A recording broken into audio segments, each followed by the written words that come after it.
रामकृष्ण हरी. जय श्रीराम. आज उपोषणाचा आपला चौथा दिवस आहे. 17/3/2025 ला आपण या गोशाळेवरती एक 6 मागण्या घेऊन बसलो होतो. पहिली मागणी आपली आहे, आमच्या गोशाळेच्या जागेचा प्रश्न कायमस्वरूपी महाराष्ट्र शासनाने सोडवावा. कारण हे शासन असतानाच आपण या गोष्टीची मागणी करू शकतो, किंवा आम्ही सत्तेत येण्याकरता सुद्धा रात्रंदिवस प्रयत्न केलेत. आणि दुसरी मागणी होती की प्रति गोवंश अनुदान जे आहे 50 रुपये, ते मागचं 3 महिन्याचं. तिसरी मागणी होती, आमचं लाईट बिल 5.5 लाख रुपये जे दिलंय आणि वेळोवेळी आम्हाला लाईट कापण्याची धमकी दिली जाते. लाईट जर कापली तर आमच्या 1100 गायीने पाणी कुठून पाजणार, किंवा शेतात जो चारा लावलाय तो चारा पूर्ण जळून जाईल या उन्हाळ्याच्या दिवसात. दुसरी मागणी आमची आहे की आमचे जे 25 लाख रुपये गोवर्धन गोवंश सेवा केंद्र योजनातले बाकी आहेत, आणि ते 25 लाख रुपये तत्काळ शासनाने आम्हाला अदा करावे मार्चच्या आधी. आणि 5वी मागणी आमची होती की आपण गायींना शासनाने अनुदान जर मंजूर केलं तर गोशाळेत असणाऱ्या बैलांचं काय करायचं.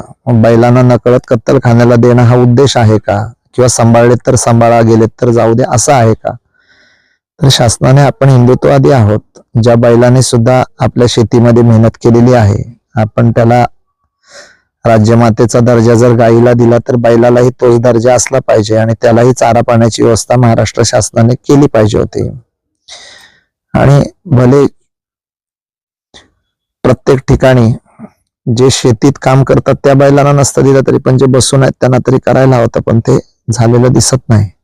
मी आज अभिनंदन शासनाचं एवढ्यासाठी करेल की 18 तारखेला माननीय देवेंद्रजी फडणवीस साहेबांनी आपल्या उपोषणाची दखल घेऊन, गोसेवा आयोगाचे अध्यक्ष शेखरजी मुंदडा साहेबांनी दखल घेऊन, गोशाळेचं जे प्रति गोवंश 50 रुपये म्हणून अनुदान होतं ते 33,44,000 रुपये गोशाळेच्या अकाउंटला जमा केले, याबद्दल मी शासनाचे आभार मानतो.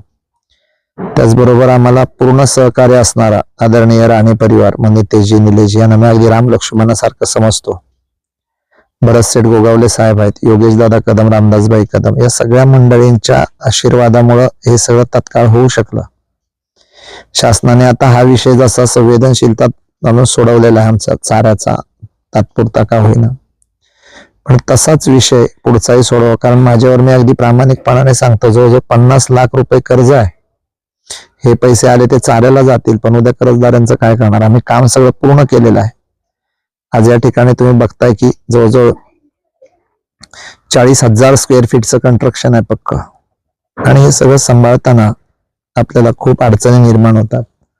आपल्या सरकारने मला त्रास दिलेला नाही याच्यात कुठलंच दुमत नाही, आपण देत नाही ह्याच्यातही कुठलं दुमत नाही, परंतु आपण आहात तोपर्यंत माझ्या जागेचा विषय सोडवावा ही मायबाप शासनाला हात जोडून विनंती करतो. आणि आदरणीय उदयजी सामंत साहेब आमचे पालकमंत्री आहेत, ते पण सकारात्मक आहेत. त्यांनीही मागच्या वेळेला आपल्याला बोललेले आहेत की महाराज मी याच्यात इंटरेस्ट घेऊन मी करतो. शिंदे साहेबांनी स्वतः शिफारस करून सुद्धा आमचे 25 लाख दिले नाहीत, याच्यात नवल वाटतं. आमचा सरकारबद्दल अजिबात रोष नाही, पण जे अधिकारी काही विनाकारण ताणून धरून जे काही लोकांना अडचणीत आणण्याचं काम करतात त्यांच्याविषयी प्रचंड रोष आहे. या लाईट बिलाचा प्रश्न सुद्धा आता इलेक्ट्रिक मिनिस्टर तर फडणवीस साहेबच आहेत, तर त्यांच्या संचालकांनी सांगून सुद्धा गेल्या वर्षी उपोषणाला बसल्यानंतर शिवतारे साहेबांनी सांगितलं नाही लगेच 2 दिवसात करून देतो, आजपर्यंत दिलेलं नाही करून. तर असे सगळे विषय घेऊन आपलं उपोषण सुरू राहणार आहे, आणि शासनाने आमचं सकारात्मकतेने विचार करावा.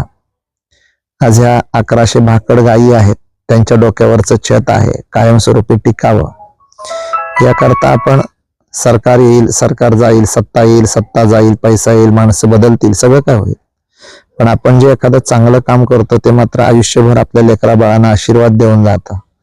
तर त्या आशीर्वादाकरता आपण हे सगळं करावं ही नम्रतेने विनंती करण्याकरता हे उपोषण पुढे सुरू ठेवलेलं आहे.